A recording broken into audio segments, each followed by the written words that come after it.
All right, we're in for another Intel brief today.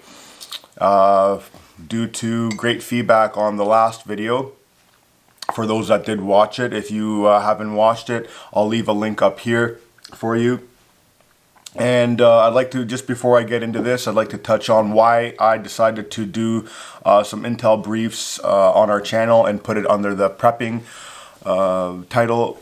And that's because in order to prep for what's gonna happen, you need to understand what's happening in the world. And unlike what the mainstream media is saying, there's a lot of misinformation from the mainstream media, or they're not giving you the whole story, or they just give you false information altogether. So you need to look at other news outlets besides what's on the TV these days. So I'm also going to be starting off with things around the world that's happening, particularly Australia. That is because that is the testing grounds of what is going to be coming to the United States, to Canada, and many of y'all out there don't say that, oh, that's never going to happen here, that's over there. Well, you know, they don't just throw everything at once. They're going to see how the people react in smaller areas before they come to a larger population, so that that way they can be prepared. So if you can understand that concept, you will be a lot better off. So we're going to be starting off with Australia right now, just like I mentioned. So this is from Armstrong Economics. Australia is seizing homes and bank accounts if you have unpaid vid fines. So again, bear with me with the slang because we do not want to get censored. So for your safety, they are kicking you out of your house and taking your money if you do not pay for a fine that is actually not upheld in court, that I know of in Canada anyways. I'm not sure what's going in Australia, but because they are also a Commonwealth, I'm sure that similar rules apply to them. So we're going to, again, I'm going to leave all the links down below in the descriptions to these videos so that you can go out there, check them out, read the information that I don't read if you're interested in them. And also leave us feedback. Do you want to see what type of news articles would you like to see? More things from around the world, more North America particularly, or would you like to see Canada?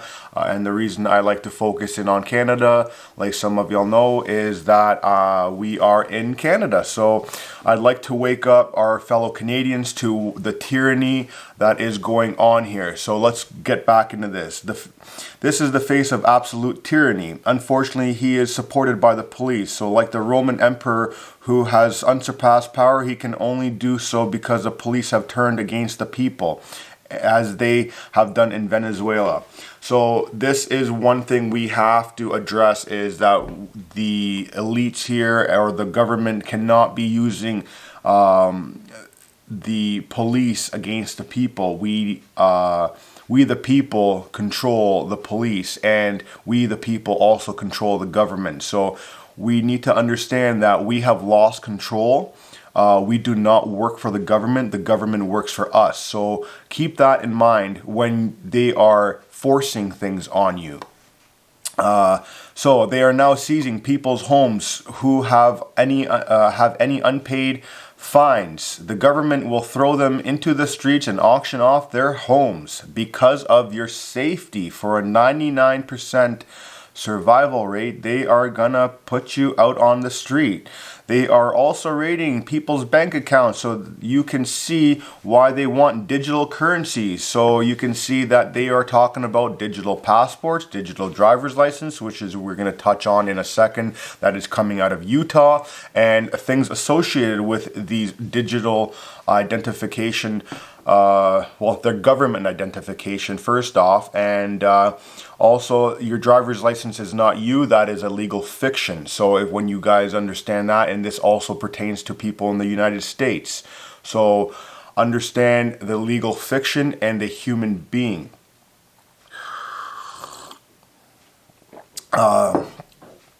So we are gonna finish with that one there. So if you want to read, continue on, it's a little short bit on that.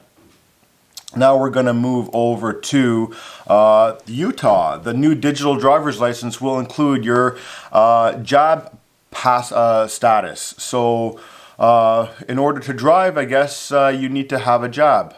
And this may eventually include your credit score, travel records, and social credit score. So social credit score, where have we heard that?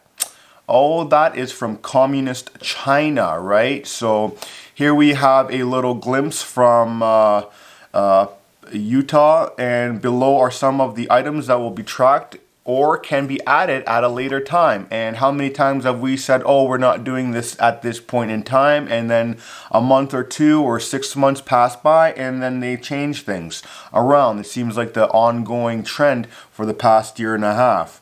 So here we go. They're going to have your health records. They're going to have your jab records. They're going to have your financial reports. They're going to have your credit scores, travel records, taxes, vehicle registration, and spending. I didn't realize that where I am driving to requires you to know where I spend my money. So this is all about control here, people. And we can't allow this to happen. And yes, many of you are going to say, oh, that's just Utah. Again, they test things in smaller populations to see how people react. Let that go on, let it settle down, and they implement a little bit more. They're playing the game of inches. They take an inch here, inch here, inch here. They take 3 away, give 1 back, and eventually everything's gone. Your rights are not taken away overnight. They are depleted over time. So we are going to be going here again also. We have meat prices on the rise, and I can tell you that this is exactly what's happening. The beef has just shot up through the roof. Let's see if this will load here. So we have Canada's CPI rose 4.4% in September, according to Stats Canada. Every major sector saw gains, but meat prices spiked 9.5%, making the fastest pace of growth since April 2015. How are those wages working out there that people are sitting at home and not working and now having to pay higher gas prices and food prices? Released in December 2020, predicted that meat prices would raise 4.5% to 6.5% in 2021, a drastic underestimate. So just like the inflation that they're saying that is only 4%, that is going to increase over time. They're just giving you little crumbs here, trying to ease the pain from what is going on here. So let's see if there's a problem here. So I couldn't load that up. So we are going to move on to this one. If you'd like to read this, this goes on about how Bill Gates has moved to 100%, or wants us to all be moving to 100% synthetic beef. Meanwhile, he is purchasing all the farmland in the United States. And if you don't believe me, you can look that up. China rationing diesel. China has begun to ration fuel amid the ongoing energy crisis. As reported by the BBC, trucks in China may only fill their tanks with 100 liters, 10% capacity of diesel, with other areas reportedly only allowing 25 liters. The city of Fuyang is limiting purchases and charging drivers a surcharge of up to 300 yuan to fill up their tanks. So not only are the prices high as they are, they're now charging you a surcharge and only allowing you to fill up a certain amount of fuel. So, of course, like a communist country will do, this is exactly what they're doing. Now we are going to move into Canada. Propane prices have gone up 296% in parts of Canada. In addition to the cost of fuel and gasoline, Canadians have had to deal with the spike in propane prices across the country. According to the Financial Post, propane has spiked in the last 3 months in parts of Canada by a shocking 296%. ATB Capital Markets has reported that propane jumped from 25 cents US per gallon to $1.40 per gallon. That's $1.40 US monies. Additionally, Bloomberg reports that the price were the highest they have been in over 7.5 years. And there's a little bit more down here that we can read on that one. So it's going to be a lot more difficult for people to have those barbecues. And if you have any hot water on demand or a gas stove, you are going to be paying a little bit extra. Goods like beef have shot up 13% at grocery stores, while the cost of gasoline has risen a shocking 32.8%. And that is also thanks to the carbon tax that the Trudeau government has just imposed, and they are also now capping our oil productions in the West because he wants to help with climate change. If you don't believe that, there's a news article that came out on that, and I can do a video on that if the time needs, or if people need. The next article is from the True North. Over 300,000 federal workers receive raises while the private sector suffered. So your government employees are making more money than ever, while private businesses are closing down at a record pace. And if you're upset about this, wait till the end articles where I talk about all the money that has been spent on people or the government wanting these corporations to push the jab mandates. Hundreds of thousands of federal workers received pay raises during the pandemic, while those off the government payroll struggled to get by. A new report shows the Canadian Taxpayer Federation Labor Day reality check says 300,000 or just over 300,000 federal government workers and MPs received pay raises between 2020 and 2021. This disconnect between the public and private sector is unacceptable. And this is according to the spokesperson, and I would like to ask my fellow Canadians, how do you feel about your government making, or your government employees making more money while many of the Canadians are struggling? Again, these are public servants, and what have they done for the past 2 years besides make us struggle more and make things a little bit more difficult than life has been before? Now we are here from Rebel News. People don't know much about Rebel News, but we will be talking about this. Now we're getting into the healthcare system. Will rural communities survive the mandates? 100-mile house healthcare workers speak out.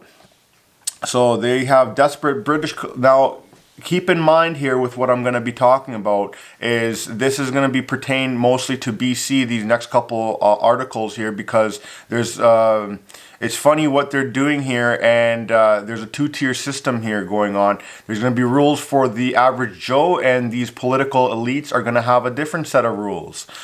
British Columbia experienced a healthcare worker shortage long before life with the vid. So when they're talking about the healthcare system being overwhelmed, understand that they were on a shortage before anything even happened. So when they're saying that they are being overwhelmed by the people that are unjobbed, such as myself, and I will always be like that, they are lying to you, because first off, they have been underfunded for many years, and here it says themselves it's been a shortage.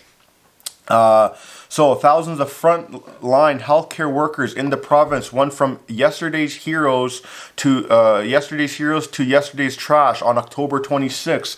So it's funny how last year in 2020 we were talking about how these frontline workers were the greatest people of all time, and now because they are refusing the mandates, they are being pushed aside like trash. So an official, a provincial health order signed by BC's provincial health officer, Dr. Bonnie Henry, forbids healthcare professionals to opt out of being injected with an experimental, keyword experimental for those people that say it's approved, phase 3 VID-9 inoculation from serving patients in their communities in certain healthcare settings.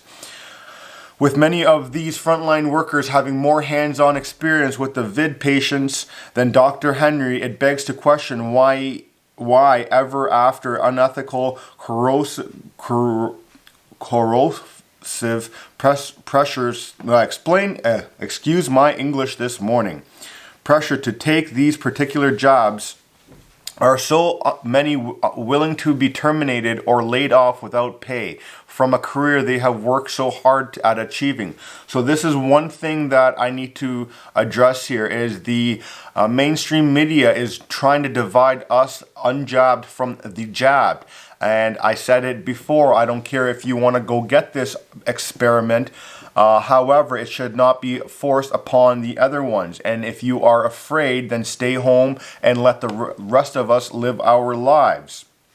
And this article explained exactly what I've been trying to say, is why, when there are thousands upon thousands healthcare workers leaving their jobs, willing to lose their pay and put food on the table, why are people not awake to that, but let a handful of politicians dictate what goes into your body? So there's a little bit more you can read on that, and I will move to the next one. Surgeries test postponed as 4,000 unjabbed BC healthcare workers put on leave. So from the last one, we were already stressed without healthcare workers, and now we got another 4,000 that have been kicked out. So why is it that 4,000 healthcare workers are wrong and one doctor is right? Please explain to me that. And then you got Dr. Bonnie here pretending to be sympathetic of what's going on in her community. She has no clue. Surgeries are being postponed and access to diagnostic tests at BC hospitals and clinics are being reduced because of the loss of healthcare workers who have not been jabbed. So they are actually causing the crisis. These public servants are causing the issue. They're blaming the ones that don't want to take this, but why are you forcing something? Again, the government works for us. We do not work for the government. So when something like this is being mandated, and again, look at the legal word of mandate. It does not mean mandatory. It's an offer. It only becomes mandatory when you agree to the mandate. Look it up, and if you'd like, I can do that. I have the Black's Law Dictionary back there. I can pull it out and show you. It's not mandatory. So they're forcing you. They're words of trickery. It's legalese. It's a legal system, not a lawful system. There's a difference. So if you'd like to read a little bit more on that, there's great. But here's the hypocrisy on this. So there's canceling the surgeries test because they have a stressed out healthcare system. But then when you go here, you got the premier of Canada's British Columbia to have throat surgery. So if you go back to this first article here, this was on October 27th, and then on October 28th, he is going for surgery. So us regular Joes, we will not be having surgeries and tests and all that, but because he is the premier and has different set of rules, he gets to go in for surgeries. How do you like that? When these are our employees, we are not their employees. We need to understand that. So if this does not upset you, then you have some serious reflections to do upon yourself. So Joe Rogan, Premier of Canadian's province of British Columbia, on Thursday said he would have surgery on Friday to deal with a lump in his throat and intended to remain in his job. So he gets to go in for surgery. He also gets to keep a job. And how many people are losing their jobs and not allowed to go get or denied health care? So that should get you up in arms a little bit. Now, if you guys would like to know why there is no pushback from other communities, I would like to direct your attention to the Canadian government website here, the Immunization Partnership Fund. And it gives you a little blip on what they're talking about here and where their funding is going and what it's about. So we got here in Alberta, $500,000 are going to newcomers of Canada, and the project description is this project will offer tailored intervention to increase jab literacy and improve access to the jab among newcomers to Canada. So this $500,000 went to Alberta International Medical Graduates Association. You move here, you got African Arts Culture Community Contributor Society. They got $450,000 again to push the jabs. Then you got again in BC. Here's British Columbia Association of Community Health Centers. They got another $323,000. And if you guys think this is an isolated incident to Canada, it's not. This is happening all across the globe, including Australia. Why do you think the previous Prime Minister just stepped down? Because of the corruption she's been in. So now you got the University of British Columbia. They took on $419,000. And again, to push the vaccines. So we got also 123,000 here. This went to Mainline and a program of the Mi'kmaq Native Friendship Center. So I'm sorry if I butchered that. They got also, this project will work to increase uptake and improve accessibility of the jabs. So that's another, and you can go on here and it's right across the province. And if you thought that was the end of it, so this one here was straight from the government of Canada. That is your taxpayer money getting sent to these people, these businesses, to force these things into you. Not only did 300,000 public servants get increases in their pay, but now we got them spending our money this way. And now wait till you look at this article here. We have, who are these guys? Natural Science and Engineering Research Council of Canada. So more government. And now if you want to look at more funding here, encouraging the jab confidence in Canada. We got 50,000 to sick kids in Toronto. We have another 50 to whoever these guys are in Quebec. Another 50,000 in Hamilton. McMaster University, we got another 50 at University of BC. We got another 49,000 to Mount Royal University. We have 11,000 to University of Ottawa. So when you see these, this is funny, University of Waterloo, they have 49,000 also, and they just mandated the jab there for their students, even the online one. So you wonder, why are they pushing that? Because they are getting the funding. The proof is in the pudding. So if you don't believe any of that, here, University of Waterloo again, a second time they got more money. So this goes on, and it's quite sickening. It's all across Canada. Our money is being given away to these schools, these corporations, to push and force people to take something that is not needed. And I would like to also direct you to this document that I just received this morning as well. This is from Ontario, Ministry of Health. This is a legit document. So those people that are saying that they are safe because they took the jab, right here, again, the proof is in the pudding. This is to the medical officers of health. And this is regarding the fully jabbed individuals. And if you read this article here, I will zoom in.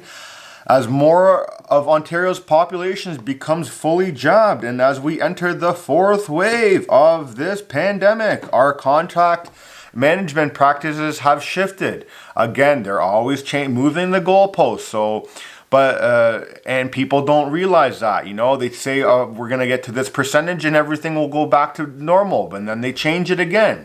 So let's continue on this. Jabs is.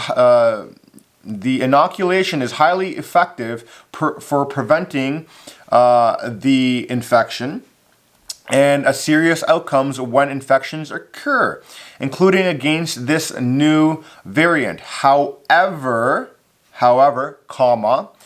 recent data from the Delta variant shows that when breakthrough cases occur, fully jabbed individuals have similar levels of infection as the unjabbed cases. So, it moves on down here to say, we are strongly encouraging all health units to modify current practices, again, changing things because they don't know what's going on here, to best address potential risk of secondary transmission from breakthrough cases. So they're talking now about the third and fourth jab, and the first two didn't do anything. So why are you saying that we need a third or fourth if we are still able to transmit it, get it, and all that good stuff? You're still required to sit at home for 14 days. My question is, why can't we live with this like we do with the common cold? And again, this video has nothing to do with my opinions. This is straight news that I'm reading to everybody here. Again, I'd like to thank you for joining me, and I will leave all the links below, and I will see you on the next Intel brief. See you on the next one.